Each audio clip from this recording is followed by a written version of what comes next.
I'm becoming very familiar with load management. You know, I'd never heard that term before, and now in the last couple of years, that's all anybody ever talks about. And we're finding out the logistical problems with load management. So, for example, today we have Rodney Miller at the 5, but no backup and no one for him to really go against. We have Sam Wardenberg at the 4, but he can only do a few drills because of his knee. If you aggravate that, then he wouldn't be available for us tomorrow. We do not have Keith Stone. We do not have Nas Brooks. We do not have Dan Gack. And Anthony Walker, we'll see how he does today. And then our guards seem to be in good shape. Chris Likes, DJ Vasilovich, Cam Auguste, Harlan Beverly, and Isaiah Wong. So, but they got to go against each other, and they got to go the whole practice with no subs. So we can't really practice and prepare the way we would like to, especially when you consider this will be our third game in 7 days, and we've got another game on Tuesday. So you play Sunday, Wednesday, Saturday, Tuesday, and you only have 8 available players, and one of them is really not available during practice. It's pretty difficult to do what we'd like to do. So that's our status right now. You mentioned Anthony. Is he like hurt or coach's decision? No, it's really a coach's decision. We're one of the, and I've told you guys this before. I think Isaiah Wong and Harlan Beverly are making very nice strides. And the most important thing you basically try to teach a player in his freshman year is how important effort is. Effort's got to be a given. You got to play hard every game. You got to play hard every practice. And I think Isaiah and Harlan have really improved that aspect of their game. Their defense is getting better. They're rebounding a little better. Isaiah Wong had 6 rebounds the other day. So when you start to see someone provide that kind of level of effort, you're pretty confident he can play in the game. Anthony Walker is behind those 2 guys. He was when we started the season. He's still way behind them right now. We're hoping that the light bulb goes off and he starts figuring it out, because without Dan Gack or Keith Stone, he's really the backup 4 and 5. And the other day we used a guard for that position. It's not healthy for the guards to have to be asked to play so totally out of position, especially against a team like NC State that has 2 huge guys inside, especially Funderburk, who is a man compared to a guard who's 6'2" or 3. What do you need to see from Anthony to determine for you that A little more competitive spirit, a little more fight, a little more effort. Right now, I think every player coming out of high school has a comfort zone, and they play at a certain speed. They play at a certain level of toughness. But when you get to college, the physicality is just so much greater. The speed of the game is so much faster. The level of athlete you play against is so much better. And you've got to raise your level in all those different categories. And he hasn't been able to do it yet. Coming off a season where you had a limited amount of scholarship players available with injuries and stuff, why didn't you guys use the maximum amount, the 13 scholarships, as opposed to the 11 you came in, especially with Yeah, we tried. We really tried. These last 2 years, our recruiting has been very seriously challenged under circumstances that were totally out of our control. when you go to the 4-guard lineup, is how do you see the guards reacting to having to play bigger in some occasions? Well, I'm sure they enjoy playing, but they would much prefer to play their normal positions. And I would much prefer, my staff would much prefer each of them to play where they're normally accustomed to playing. FSU and Duke up next. I mean, you guys are staring 2 top 10 teams. If you don't beat one of them, you're 2-6 in the ACC. It's not where you want to how do you figure out a way to beat one, beat both of them? I mean, where do you sort of go? You can't even practice at full capacity. I think the biggest challenge for us is the physical, mental, and emotional side of competition.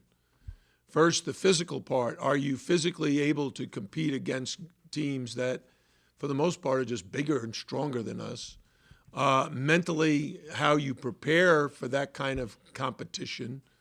And then emotionally, how do you handle it when the other team is you're not able to stop them? You know, sorry, but my watch is also a phone. So, the other day, our guys played really, really hard, but we couldn't come close to stopping a guy like Funderburk in around the basket. And it's not that he scored 30 or 40 points or anything like that, but when the other team misses a shot and your two biggest guys are on the bench in foul trouble, you've got guys who are 5 and 6 inches shorter trying to compete, and those guys who are 5 and 6 inches shorter haven't gotten a rest themselves. What was interesting to me is DJ Vasiljevic, after our Pittsburgh game on Sunday, said, "Coach, you're going to need to find some time to get me rest so I can get my legs back."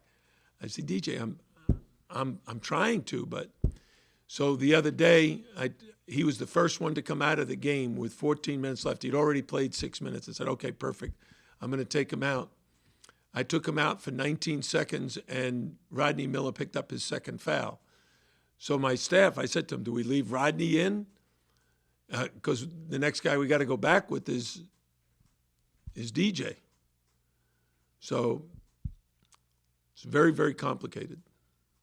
The recruiting challenges you speak of, do you feel like that's finally easing and you'll be able to get to max numbers a year from now? Not yet.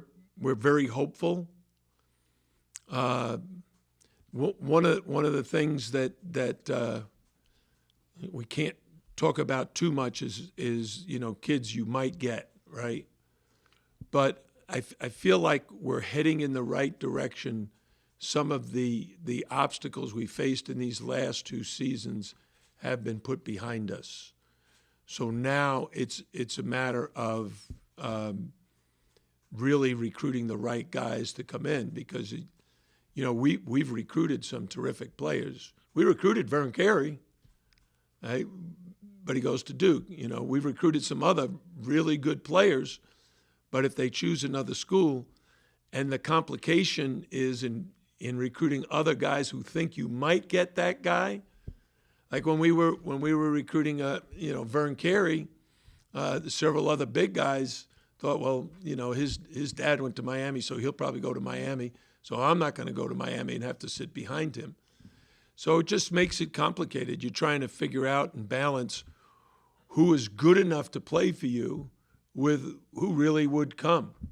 And you can get players, but if they're not really good enough to win, then there's no sense in signing them, and then handcuff yourself as to when someone is available that you can get and you don't have a scholarship available because you have a player who really can't help you win, but he's on your roster and he takes up one of those scholarships.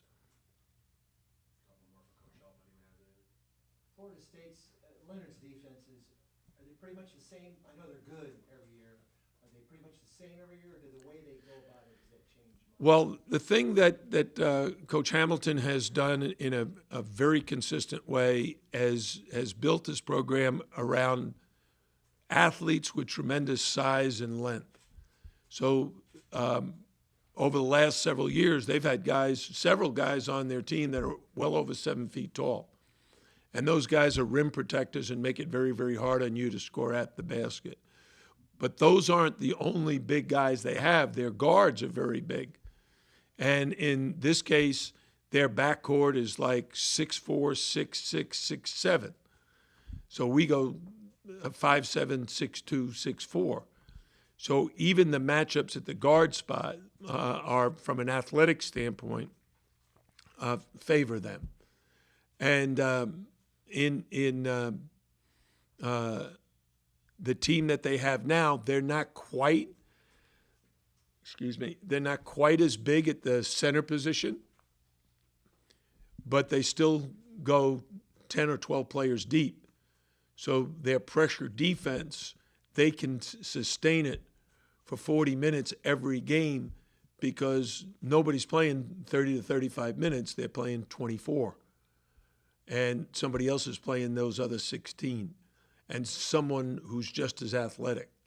So they're a formative team. They're in the top 10 right now, and they're going to compete for the ACC regular season championship. One more if anyone has any. What do you hope, just from an atmosphere perspective? I know the last home game was kind of like a move-in day for students coming back in, but hope that with FSU coming to town, that it's a You know, it makes a big difference when you have a great home court atmosphere, when the electricity is in the arena. It helps your players sustain their effort. If you score, the crowd really gets into it. If you have a block shot or a dunk, the crowd really gets into it. Of course, Florida State travels very well, and they bring a lot of fans with them. A couple of years ago, I remember when I was coming to the game, and there were some Florida State fans very upset because they couldn't get a ticket because the place was already sold out in advance. We had sold out the arena before the season ever began. But that's not the case right now, so I'm not sure what kind of atmosphere we'll have tomorrow.